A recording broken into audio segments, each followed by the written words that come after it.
It is the Strawberry Alarm Clock. It's FM104, and it's about damn time, as Lizzo would say, that we get to speak to Denise Chaila. Uh, we've been wanting to talk to you for ages. We're fans, and things are going okay for you, huh? Yeah, I'm doing all right. Yeah, I'm I don't doing, know. I'm Okay. doing okay. Yeah, no, I'm barely kind of holding it together, generally speaking. Language has abandoned me. Sense has abandoned me. Uh, Social acuity and understandings of how to have conversations has also left me far, far, far behind. So, it's nice to meet you as a shell of my former self, but a happy one. Good. For somebody who's not whose speech has abandoned her, she's doing okay. Yeah, Thanks. I, we I heard mean, you. We heard reliably that you like to talk, oh, which I is fine. do. Oh, So I do do. I. I was like an English student in college, and so um, I know how to extrapolate from nothing. What's your favorite word? Schadenfreude. Nice. Ah, good one. We've Thank all you. I had like. we've all had those moments, but we have. I can't speak. I can't speak on your behalf. I'm trying Um, to avoid having those moments more and more as we go on. so it's almost What's a the year. opposite? Sorry, is there an opposite of Schadenfreude? Because people might be Yeah, feeling that about you. compersion. Compersion. Okay. It's when you feel really, really happy about someone else's happiness, even and especially when you had nothing to do with it. That Well, that's probably how we is feel. what I'm That's how here we for. feel about you. Thank you, guys. I really appreciate that. I appreciate that. Sorry, Nobby, I interrupted you there. That's okay. Well, Denise, not the last time I saw you, but last summer, we were all at that Gavin James, Denise Chaila pilot gig. Everyone's in fences, not allowed to look at someone beside you. It was a bit mad. But I remember you saying like this is surreal for me because I'm only playing to a few hundred people. I don't believe that, by the way. You were playing to more people. You were being modest. Um, and a few weeks ago it was Crow Park. So I mean, like it's escalated fairly quickly in terms of size, hasn't it? It has. I mean, like I think that before 2020, I had played to more than 200 people, but not like as myself, like not as like someone who had started to write music, someone who was like actively putting music out in the world. I'd done it as a poet, a couple of gigs here and there. And just before the pandemic hit, the last show I did was actually an Imagining Ireland show in London at the Barbican, where again, I was a poet, not a rapper. And people who were just kind of starting to understand my music. I had done Other Voices Dingle and Other Voices Ballinap, and they were probably the biggest like Denise Chaila things I'd ever done. And then we run into the pandemic, and really the majority of like the work that I've done that's gotten recognized has happened in that kind of 2 3 year space, where we were socially distant, and most of my experience then became with like remote gigs, and socially distant events. And then the next thing that happened after that was one gig on my birthday where suddenly there were 600 people, and then Kilmainham, where suddenly there were more than, and it was very scary. And then these Ed Sheeran support gigs where like I remember being told about the stage, and they said it rotates, which you're gonna need because it's gonna be stadiums. And I was like, huh, stadiums. And I can't remember who it was who was talking to me about it, but they were like, yeah, it's gonna be 80,000 people, give or take. And my heart dropped. And does that being on stage come naturally to you? Because you're quite a soft spoken, you're very calm. Just chatting to you now, is there two Denises? Is the total performer who I've got this, and then, or is it a bit daunting? It's always daunting, yeah. Like I think that the calm and the hyperactiveness comes from the same kind of core of like, okay, there is nothing that I could mess up so badly that I can't recover from completely. Because I'm learning to have a healthier relationship with my embarrassment. But at the same time, um, I think that the only reason that I can do the big gigs and like perform like that is because like I've spent a lot of time thinking about like my anxiety particularly, you know, about sadness, about courage, about being brave or not. Um, and trying to figure out, you know, what is it in life that I'm really willing to take my risks for? And how am I willing to live outside of my feelings sometimes, to live inside of my dreams? So it takes a lot of effort, actually. And even though it's really fun and I have a really great time, it's also very, very daunting. And I cry a lot backstage, half because I'm nervous and half because I'm happy. That no matter what happens, it's going to happen anyway. You know, there are a lot of hugs shared backstage in my dressing room, I tell you that much. But once you're not crying after the gig, that's always the main thing. If it's like Denise is having a moment, wasn't a good gig. But I think, Denise, that from everything I've read, that no matter who the artist is, no matter how big they get, they all go through all those exact same emotions that you're going through. So even your heroes, whoever they may be, they all felt exactly the same before they did their big gigs. And those emotions, you know, it's a normal thing. Do you think you might want to go back to those venues as the headline act at some stage? You know, I never put a cap on my dreams. I'd never want to. You know, I think that doing things that scare you but excite you is how you know that you're doing things that you really care about. And I don't want to run away from that. Even though I don't know how it's going to happen for me next, you know, who knows when or how Croker will happen next, you know, like who actually knows? I was talking to my mom and a number of other people, and they're like, so Madison Square Garden. And I was like, I mean, why not? You know, like, but at the same time, you know, I just came back from London, where on Tuesday I did a gig in the Social. And it was like a smaller room. It was about 200 people in that room. And my family, like all the Chailas from like the UK and from Zambia, had come over for my cousin's wedding. And so they were able to come and like attend my show for the first time ever. Like we just don't see each other that often, like, because there are continents between us, and then there was a pandemic. But they came, they danced. My aunties got up on stage with me during Chaila. You know, it was like one of those moments where I was like, there are such interesting benefits to like having the intimacy of looking people in the eye and getting to sit down and like really share and speak from like this place, and then having the freedom to like jump on a massive stage and run laps around it and like sing out loud with people. Like it's two sides of my brain somehow, but it's, yeah, I love this. So you've been chosen to feature on Ed's song in this region in Ireland, which is brilliant, and congratulations. Are there any truths behind the rumours that he might be considering the name Denise for the new baby? Would you? Oh my goodness. Well, first of all, congratulations to him on his baby. I think he's got a daughter, a baby girl, and that's, it could work. Exciting. Yeah, but you know what, I'm not gonna front on that one. If he chooses Chaila, he'll impress many more people in my family, and my mom might be brought to tears.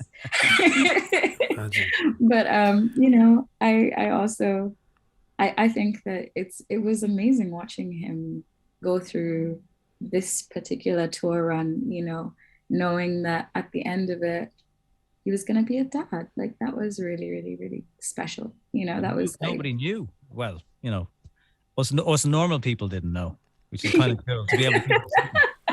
Oh no, let's not do that. And which came first, Denise? I mean, we a couple of weeks ago we were trying to guess who the Irish artist would be, and we did guess you. Seems you're hanging around together, why not? Yeah, makes total sense. It was nice. And so which came first? Did you do this before the tour started or during it? Yeah, I did it before the tour. And I was convinced that it wasn't gonna happen anymore for some reason as we started. And then after I performed on Vicar Street, I was literally leaving the stage and someone took me by the hand and led me to his dressing room where I met him for the first time. And I was just saying hi. And I don't know how it came up, but I was like, oh yeah, blah, blah, blah, blah. No, he said something about our song. And I was like, oh, that's coming out. And I expressed like some like doubt because I guess in music, I don't ever want to I don't want to commit people to things, you know, like, and I never want to assume that things are happening because like, I just want to give my all and do my best and then like let people do what's good for them because it's their baby, you know. But he was like, absolutely not. We're doing a song together. And I was like, oh, wow, that's really exciting. So, yeah, it happened. And like, I knew about it in December and I didn't record it until like January or February because I was too scared to even approach it. Because I think this is probably the biggest opportunity to make music and challenge myself that's fallen into my hands and ever, literally ever. But you know. But that moment, if you're waiting for feedback on, like, let's say you do a few versions of the song and you send it off to Mr. Sheeran and it goes into Cyberland and are you kind of going, I hope he likes it? Oh, 100%. And if I wasn't, then I wouldn't care. You know what I mean? I think that there's like a healthy balance to be struck between saying that, you know, I'm an artist and I can give what I have to give and I'm comfortable and confident in it. But then there's also this thing of like, I want to work with you, like, cause like a collaboration is literally that. Like he wrote this song. It lives in his catalog. It's his baby. And when I step into his world, my job is to step into his world and emphasize this by like making it a really good crossover episode, right? And be myself in this new place.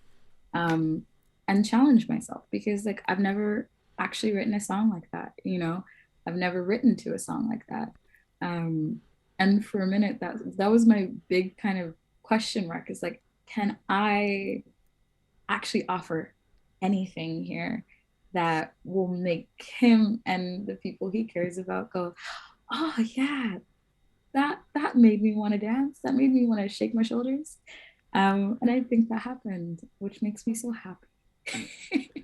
You live in the world where things like that, magical things can happen, right? So with that in mind, if you could have anybody contact you and say, let's do a song, who would make you flip the most?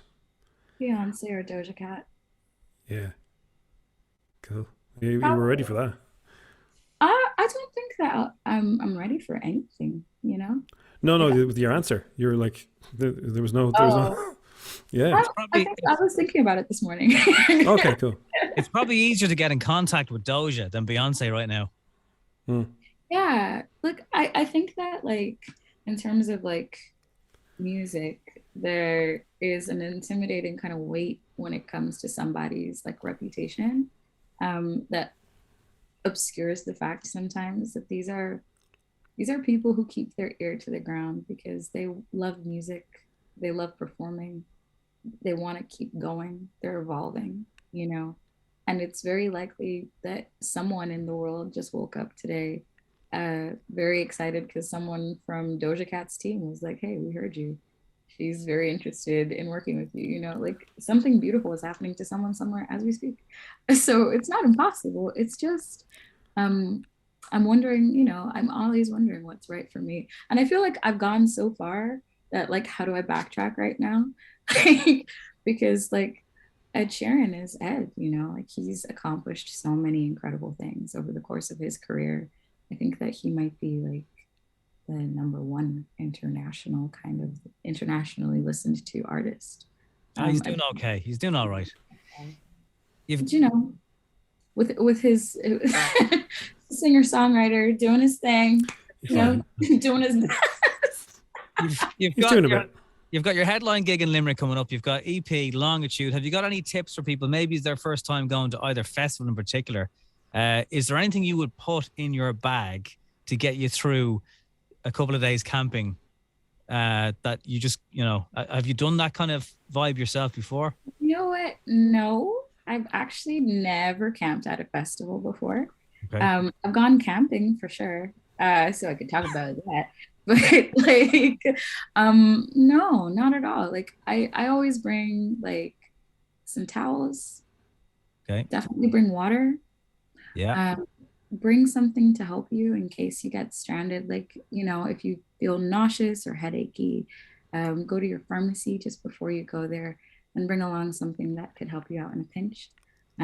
Because it's the worst thing in the world to be like out in the open camping on the cold ground when you've got a migraine. Trust and believe, I know. But also bring bubbles. Bring bubbles. There's not enough bubbles. There is not enough bubbles in the world. Aren't. When's the last time you used some bubbles? I can't remember for myself and it hurts. Are we talking about bubbles now as in 5-year-olds, or are we talking about bubbles as in like bubbles, like bubbles? Okay. Like, yeah. Denise, that you blow. Like 5-year-olds. Yeah. If we ever meet, I'm going to give you a present, Denise. It's a bubble gun, and it has several holes at the front of it, and you dip it in a load of bubble juice. Is it the bubble juice they call it? Bubble juice. And just the amount of bubbles that come out of this thing, you'll be set for life. I would love that. Yeah. Well, that's a I promise. got a bubble machine actually, and as soon like as that. arrived, it broke. Oh. So I've never had a functioning bubble machine. What about instead of a smoke machine on stage at your Limerick gig, you should get a bubble machine to blow bubbles out to everybody. You know what? I would love that, but I think I did actually consider that, and I was told it would be a health and safety hazard. Oh, yeah. It's just a bit of fairy liquid. Yeah, exactly. And so it would make the stage slippy, and then people on the stage. I'm willing to risk it. Yeah, you don't want to be on YouTube filming your arse. No, I don't think electrical equipment and water are things that we should be mingling. But I'll tell them that you endorsed it. Although at festival time, I can see a lot of people, if they hear this, they'll have a little packet of bubbles ready to go when you come on stage. I would love that. That could be your thing. Wear some flowers in your hair, because actually, there are easy ways, I think, to make your life feel very special. And one of the most fun things I've experienced in life in the last 5 weeks is that if I do something crazy with my hair or with my makeup or something, then like 5-year-olds and their moms and random people on the street like start smiling at me more, and kids start like waving at me from their buggies, and like it's just a very, very sweet experience. So yeah, give yourself a nice thing, like let the sun shine, and then walk out your house and do something very sweet for yourself and connect with people. We hope that the Chaila bubble just keeps getting bigger. Oh, okay. We love to hear that. Thank you. Yep. The Chaila bubble. That sounds like an album title. It does. Yeah, something like that. Kind of makes me feel like I'm one of those kids in like a plastic bubble, though. Who's like, like a sickly child who is like kept in a bubble to protect them from oxygen. Yeah. Oh man. Okay, well, look, it's been great talking to you. It's happening. Enjoy it. Yeah. I'm sure it's been a hard slog, and it's here. So yeah, thank you. Like it's been a lot, and I have been through a lot trying to figure out whether or not this would work. And it's been scary a lot. And I'm just remembering how I felt like the second time I dropped out of college, because like it just wasn't working, and how terrible it felt, to be in that position and feel like I wouldn't do anything with my life. And how long it took for me to like journal and write and be like, let me really get to the point where I understand that trusting my instincts, working as hard as I can, and staying consistent is actually going to get me somewhere. And these things I think are failures one day are going to just be part of the larger story of my life. And there was a moment on Thomond the second day with my parents there where I really, really felt like, wow, this is starting to feel a lot like the redemption of my own faith in myself. So yeah, thank you for doing this with me. This is actually the first day that I've ever done like press and talked to people about how I feel and done interviews in this way. So it just kind of feels like a whole new world, and I'm learning a lot on the fly and just feeling really grateful actually that this is happening at all. Well, continued success, Denise. We'll watch your flame. Thank you. Take care. Thank you.